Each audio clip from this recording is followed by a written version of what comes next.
Hello! Nako, pasensya na kayo, hindi tayo nakapag-spokes hour kahapon.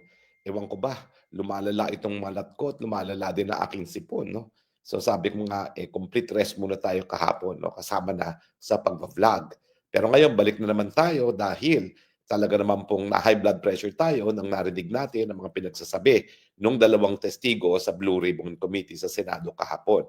Yung isang undersecretary na dating, city engineer ng City of Manila at saka itong, Marines na si Guteza. Well, alam nyo, yung sinabi ng undersecretary, alam na naman natin talaga ang patakaran, no?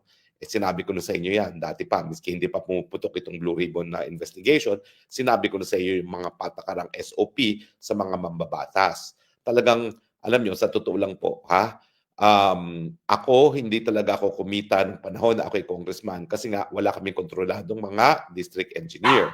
So, pero yung mga district engineers na kontrolado ang DE, yan po talaga ay kumikita sila. No? Now, sandali lang po kasi may mga dalawa akong bisita rito sa bahay ko na mga little puppies, no, na medyo maingay. No?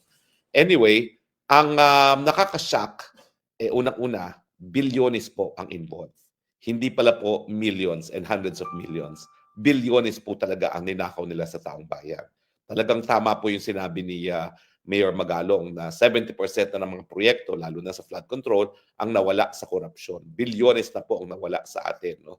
At pangalawa, ako talaga, bagamat yung sa USEC, alam na natin yan, yung mga patakaran na yan, ang nakakashock ay yung kay Guteza. Dahil ang sabi niya, ginamit pala ang hukbong sandatahan ng Romualdez at ni Zaldico para mag-deliver ng pera na galing sa nakaw na pera. No? Yan po ay dineliver niya sa BGC, sa mga bahay sa Forbes, sa NARA, sa McKinley, at meron pa pong isa, ang sinabi niya, Aguado. Now, ano ba ho yung Aguado niyan? Alam nyo, nung panahon ng COVID at sinasarado ni Martin Andanar ang new executive building kung nasaan ang aking opisina at opisina ng PCOO, hindi naman po pwede hindi kami magbo-broadcast dahil panahon nga ng COVID, mas importante na magpakalat na impormasyon tungkol sa COVID. No? So, minabuti namin na kung isasarado ang new executive building, doon kami mismo sa harapan ng new executive building na agwado na pag-aari ng mga Romualdez. Siyempre po, humingi kami ng permiso kay Martin Romualdez at ibinigay naman. Now, kung nasa harapan po kayo ng NEB, meron kayo makikitang malaking-malaking pader na puti. Sa totoo lang po, hindi nyo mapapansin yung mansion kasi nakapaligiran yan ng bakod na puti. So, hindi nyo akalaing napakaganda ng mansion sa looban ng bakod. Pero pag pumasok na kayo dun sa loob ng bakod na yan, makikita nyo napakagandang mansion. No? Now, puti po ang kulay ng mansion na yan, merong swimming pool. Now, nung kami po ay nagbo-broadcast at maraming beses naman kami nag-broadcast dyan, syempre, nakausap din namin yung mga katiwala. At ilan sa mga kinuwento sa amin ng katiwala ay noong mga huling araw daw ng EDSA, kung saan talagang bilang ng araw at oras ng mga Marcos ng Malacanang, hindi raw po sila nakatira sa Malacanang. Doon sila sa Aguado nakatira. At iniisa-isa pa nga namin ang kwarto kung saan tumira ang diktador na si Marcos Sr., sa nakatira si Aimee, sa nakatira si Irene at si Imelda, no? Dahil hiwalay pala sila ng kwarto. Now, isa pang sinabi ng caretaker, meron daw koneksyon ang Aguado sa Malacanang. Kaya nga, miski sila ay nakatira na sa Aguado, hindi halata na hindi sila umaalis ng palasyo. Kaya ang akala ng buong Pilipinas, nasa loob lang ng palasyo mga Marcoses, pero meron daw koneksyon ang Aguado sa Malacanang kung saan sila dumadaan. Now, I admit, hindi ko nakita yung connection na yan dahil ayaw naman ipakita ng mga katiwala. No? Pero sinabi lang nila na meron daw koneksyon. Kaya ng mga huling araw ng EDSA, akalain lang natin nasa Malacanang sila pero actually nasa Aguado. No? Now, anong significance niyan? Well, kung totoong may connection dyan, ang sabi nitong si Guteza ay regular siya nagde-deliver ng mga bags na kada bags ay mayroong 48 million. Ang kalkulasyon ko po no doon sa kanyang testimonya, ito po nag-ano po ako nagkaroon po ako ng computation. Ito po ang computation ko. Okay ha? So sinasabi niya, kada bag ang laman ay 48 million. Okay? Now, sinabi niya na nakakita siya ng 46 suitcases delivered. Okay? Sa Coast Residence with 35 later taken to Romualdez. So i-add nyo na po yan. 46 plus 35 times 46. Now, ayun nga po, no, nag-deliver din siya sa Aguado sa loob ng Malacanang compound. Okay? So ngayon, kung i-add po natin yan, 48 million kada suitcase, 48 million times 46 equals 48 equals 48 million times 40, 48 million times 6, it will become 1.9 billion. Plus 288,000, it is 2 billion to 208 million. Okay? So 2 billion 208 million. Now, ito lang po yung 46 suitcases. Eh meron pang 35 suitcases. So 48 million times 35 plus 48 million plus 5 kasi 35 po. So lumalabas po yan 1.680 billion. Okay? So ibig sabihin, ang lumalabas po dyan ay kung ang kada delivery ng isang suitcase ay 48, tapos twice a week for 4 weeks, sa isang buwan, 384 million ang delivery. At 3 times a week for 4 weeks, it will become 576 million. So kung 46 suitcases delivered in one episode, yung one episode total is 2.208 billion. Pero dahil 46 suitcases were repeated over multiple episodes, ang total na na-deliver na pera ay 4 billion 416 million. Can you imagine? Can you imagine? Ang nawalang pera sa atin ay 4 billion 416 billion. Now, bakit? Ano importansya ng Aguado? Ang tanong, bakit sa Aguado magpapadeliver? Eh, dinideliver naman sa bahay na ni Martin na Romualdez. Dinideliver naman sa bahay ni Zaldico. Bakit nagdi-deliver pa sa Aguado? Well, dyan papasok yung sinabi ng caretaker. Kung totoo. Sinasabi ko naman kung totoo ha. Facebook, ayan ha. Sinasabi ko lang naman sa inyo kung ano talaga sabi nung caretaker na merong connection. So kung merong connector talaga ang Aguado sa Malacanang, well, alam nyo na kung saan at para kanino yung mga pera na dinala sa Aguado. Kasi kung Martin Romualdez lang yan, ba't hindi pa dineliver sa bahay? Eh napakadami pinag-deliver na ng bahay. Yung townhouses sa McKinley at saka yung bahay mismo sa Nara at saka sa McKinley. Di ba po? Meron din mga dineliver din sa bahay ni Zaldi dyan sa Valle Verde at saka sa Quezon City. Bakit magde-deliver pa sa Aguado? Ibig sabihin, yung delivery sa Aguado para sa ibang tao pa. At kung totoong merong koneksyon ang Aguado sa Malacanang, ibig sabihin yan, ang delivery ay para sa mga nakatira sa Malacanang. Sino ba nakatira sa Malacanang? Si Marcos Jr., si Lisa Araneta Marcos, si Sandro Marcos, at yung dalawa pa niyang kapatid. So bahala na kayo mag-isip kung anong conclusion, bakit nag-deliver sa Aguado. Pero sa akin, malinaw na kung ang pera ay para kay Martin Romualdez, hindi na kinakailangan dalhin pa yan sa Aguado. Dahil nagdi-deliver naman sila sa bahay mismo ni Martin, di ba po? Ang akin tinutukoy at tinutumbok, alam na natin, kurakot ang Martin. Alam na natin, kurakot ang Zaldico. Pero, gaya ng sinasabi natin sa mulat-mula, hindi naman po mangyayari yan kung hindi dahil kay Marcos Jr. Bakit? Dahil si Marcos Jr. ang namili ng speaker. Yan naman po talaga ang katotohanan sa politika ng Pilipinas. Walang tao na magiging speaker na hindi gugustuhin ng presidente. Una. Pangalawa, si Marcos Jr. naman ang nagsusumite ng budget na binago ng mga kongresista para sila ay kumita. Hindi naman niya ginamit ang kanyang kapangyarihan na mag-veto gaya ng ginawa ni Tatay Digong noong 2019 budget na talagang binito niya yung mga insertions ng mga kongresista. Immediately after, natanggal si Bebot Alvarez at yung kauna-unahang taon na naging speaker si GMA. Pangatlo, alam din niya ang gawain ng pinsan niya. Kasi nga, imposible naman na hindi alam ng anak niya ang patakaran. Uulitin ko po ha, bago pang maging kongresista si Sandro Marcos, abay narinig ko sa sariling mga bibig niya na yung habang siya ay nag-i-intern doon sa kanyang tiyo as majority floor leader, abay ang sabi ni Sandro, they are so corrupt in the House of Representatives. So alam niyang patakaran dahil siya mismo ay naging kongresista rin at nandyan yung kanyang anak. At ngayon, Kung talagang totoo na mayroong delivery sa Aguado at totoong mayroong konektor sa Aguado at papunta ng Malacanang, alam na natin na kaparte ng mga kwarta na kinurakot galing sa infrastructure project ay napunta sa Malacanang. Yan po ang missing link. Dahil hindi naman ako naniniwala na ang presidente pipikit-pikit lang ang mata sa korupsyon na ginagawa ng kanyang pinsang buo na hindi siya mismo kumikita. Naniniwala po ako nasa dugong Marcos ang dugong magnanakaw. At hindi siya papayag na ang kikita lamang ay ang kanyang pinsan buo at si Zaldico. Kayo ba naniniwala?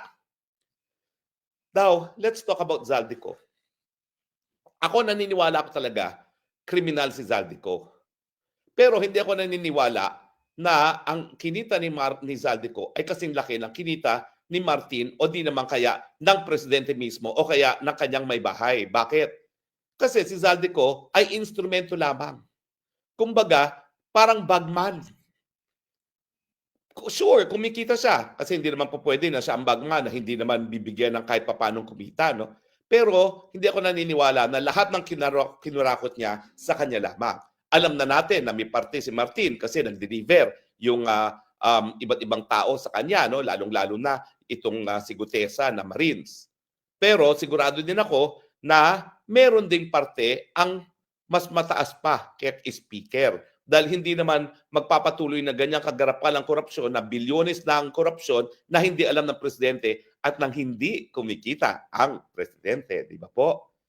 So let's come clean. Ngayong nandyan na ang mga katotohanan na nag-deliver ng pera sa bahay ni Martin, sa bahay ni Zaldico at sa Aguado ng malapit sa Malacanang. Sabihin na natin walang konektor. Pero yan po ay literally across the street from Malacanang. So napakadali na dalhin yung pera from Aguado to Malacanang mismo. At sino pang sisita dyan? Kung mga kotse naman ng presidente yan, magdadala. So it's not at all necessary na mayroong koneksyon. Importante lang is right across Malacanang yan, di ba? Sentido ko mo naman yan. Bakit magdi-deliver right across Malacanang kung hindi para sa Malacanang yan? Ang nakapagtataka, bakit pa sila mangungurakot ng 4 billion? Meron na nga silang 5 billion na intelligence funds na hindi na nga ino-audit ng COA. Certification lang that it was spent for a public purpose. Masyado namang gahaman yan. At ang tanong, itong 4 billion na ito, ano ba ito? Kada budget season ba ito? Ito na yung kinikita nila? Ito lang ba talagang kinita nila o mas malaking halaga pa? Kasi alam nyo naman, halos 1 trillion na ang budget ng DPWH. So ang akin, yung mga na-deliver ni Gutesa at yung mga sinabi na ng iba pang mga testigo sa Senado, hindi pa po yan kabuuan dahil napakalaki ng budget ng DPWH. At ang sabi nga nung yung USEC, no, na dating city engineer ng Manila, 100% halos ng mga lahat ng bidding ay rigged na. So wala na talagang matinong bid na nangyari. Lahat meron ng kita, ang mambabatas at ang mga mas mataas pang mga opisyalis ng gobyerno. Kasama na ang Speaker, Zaldico, at ngayon, ang kapitbahay ng Aguado, yung nasa Malacanang. Di ba po? Meron ba kayong nakikitang mali sa aking reasoning? Bakit kasi dadalhin pa katabi ng Malacanang samantalang nagdi-deliver na sila ng pera doon mismo sa pamamahay ni Speaker Martin Romualdez alias Tambaluslos? Ibig sabihin, kumita rin ang isang tao na malapit sa Malacanang at sino pa po yan? Well, syempre, hindi natin alam kung sino talaga. Ilan ba yung nakatira sa Malacanang? Marami naman sila nakatira sa Malacanang. Isang buong pamilya sila. Pero chances are, sino ba yan? E di syempre, yung responsable sa pagtatalaga kay Tambaluslos bilang speaker. Yan po ang importansya ng Aguado. Kaya nga nung nakikinig ako kahapon, abay, miski ako'y sinisipon, miski ako'y namamalat, abay, ako talaga'y nanggalaiti sa galit. Kasi nga po, hiniram namin yung Aguado para kami mag-broadcast. Yung Aguado po, ginagamit talaga ni Martin para sa mga lakas affairs. At in fact, isa sa nangyari dyan sa Aguado ay ang pagpupulong ni Inday Sara kay Kamala Harris, then Vice President. Dyan po sila nagpulong. May mga mapa po kasi yan ng iba't ibang rehiyon ng Pilipinas at doon sa main conference room, prominently displayed yung mapa syempre ng Leyte kung taga saan itong Martin Romualdez. Now, in fairness, maganda po talaga yung Aguado. At saka, marami talaga mga ganap doon. Yung mga meetings po ng freshman congressman, naganap din po dyan. Sinabi sa akin ng katiwala. Kumbaga, kung gusto magpa-impress ni Martin Romualdez na nung nga panahon na yon na kami gumagamit ng Aguado ay majority floor leader lamang, dyan niya dinadala. Kasi right across Malacanang. So it emphasizes na maski hindi pa presidente, si Marcos Jr. ng mga panahon ni Tatay Digong, napakalakas na ng impluensya niya dahil katabi siya mismo ng Malacanang. At siyempre, yung pagpupulong sa panig nga ni VP Sara at saka ni Kamala Harris, nangyari na Tambaluslos is already a speaker. So alam niyo po, hindi pa po tapos ito. At bagamat alam natin na kasuklam-suklam at talagang kriminal, siguro talaga itong si Zaldico, dahil lahat ng tao na-identify na niya, may halaga pa rin po ang magiging testimonya ni Zaldico kung siya talaga ay magpapatunay na siya mismo ay nagbigay ng parte ng nakaw nila sa presidente at sa kanyang pamilya. Hindi pa po natin alam yan. Wala pang ganyang ebidensya. Pero iniisip ko nga, ang tao na po pwede magsabi ng ganyang ebidensya, si Zaldico mismo. Kaya kung nakikinig si Zaldico, at alam niyo naman, anak yan ng aking kauna-unahang kliyente sa law office, Zaldi, save yourself. Ako, convinced ako na hindi ikaw ang pinaka-guilty dahil hindi ikaw ang tumanggap ng pinakamalaking parte sa mga ninakaw na pera. Ikaw, ang tingin ko, bagman. Kumita ka talaga. Pero barya kinita mo siguro kung ikukumpira dun sa pinagbigyan mo. At malinaw na isa sa pinagbigyan mo, si Tambaluslos, dahil siyang immediate boss mo. Pero sa tingin ko, hindi lang si Tambaluslos ang kumita. Dahil bakit ka pa nagpa-deliver ng pera sa Aguado na katabi mismo ng Malacanang? So, inaantay namin ang iyong testimonya.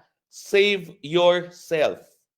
Bilang isang abogado, maski ikaw ay guilty, hindi naman ikaw ang pinaka-guilty. Dahil po pwede naman sabihin, ikaw ay sumusunod lamang sa sinasabi ni Tambaluslos at ng presidente. Mantakin mo yan. Imbis na ikaw ay kasusuklaman ng buong bayan, pag sinabi mong katotohanan na ang talagang pinakamalaking kinita ay mas mataas pa sa iyong speaker, talagang nababaliktad ang tingin sa inyo ng taong bayan. Dahil isisiwalat mo ang katotohanan. Well, ito po yung dahilan kung bakit nung ako'y kongresista, nagsulong ako ng Whistleblower Act. Alam ko po na nakakagalit na ilang mga gumawa ng katiwalian hindi mapapariusahan kung mapapasangayang batas na Whistleblower Act. Pero kung wala namang kasing testimonya ng mga whistleblowers na kasapi talaga sa mga illegal na gawain, hindi natin mahuhuli yung mga tunay na korap. At saka yung pinakamalaking mga korap. Kumbaga, the biggest fish, hindi natin mahuhuli. So Zaldi, kung ikay nakikinig, kumanta ka na. Linalaglag ka na. Hindi mo ba napapansin, ikaw ang ginagawang scapegoat? Hindi pa nagsasalita ang Martin Romualdez, pero sigurado ako, kabahagi ng depensa niya ay ikaw ang ituturo. Dahil after all, ikaw ang naging chairman ng Committee on Appropriations. Maawa ka naman sa pangalan ng tatay mo. Alam mo namang matalik kong kaibigan ng tatay mo, pinagsilbihan ko bilang isang kliyente, malinis na malinis ang pangalan ng tatay mo. Isalba mo naman ang pangalan ng ko.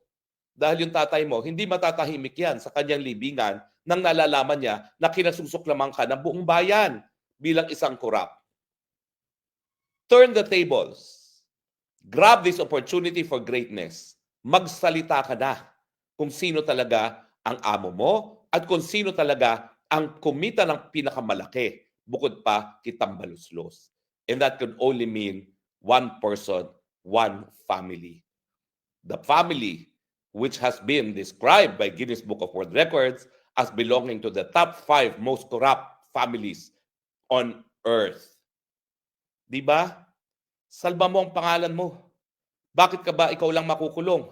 Kinakailangan makulong silang lahat at kung pwede, mapababa mo ang iyong pagkakakulong by cooperating and giving testimony. So inaanyayahan kita, Zaldi. Alam ko na dito ka sa Europa, ako'y nasa Hague. Napakadali kong hanapin sa Hague. Puntahan mo ako dito kung ikaw ay willing na kumanta na. At what I can assure you is kung nasaan man ang iyong ama, he will be proud of you kung ikaw ngayon ay aamin ng iyong pagkakamali at ilalantad ang katunayan kung sino talaga ang pinakamalaking benepisyo na natanggap dito sa ginawa ninyong pagnanakaw ng pondo ng kaban ng bayan. For your father's sake, speak up.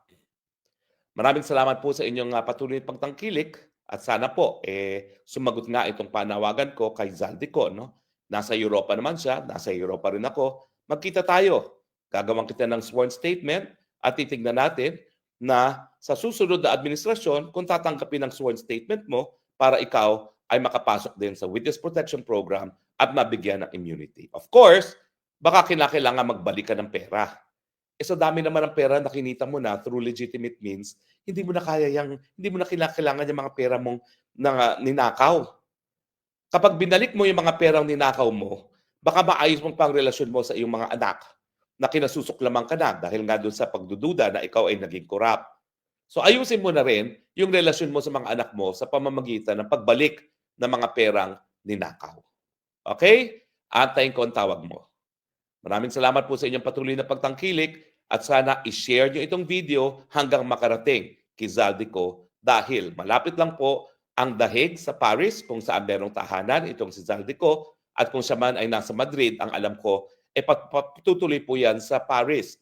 Kasi alam na po natin ngayon na ang kanyang may bahay ay naroon na sa kanilang tahanan sa Paris. 2.5 hours lang po ang Paris to The Hague. So Zaldi, I welcome you to come to The Hague and save the legacy of your father. Ito po ang inyong spokesman, Harry Roque, nagsasabi, I love the Philippines. You're the only country that I have. You're the only country that I will love. God bless the Philippines. Bye.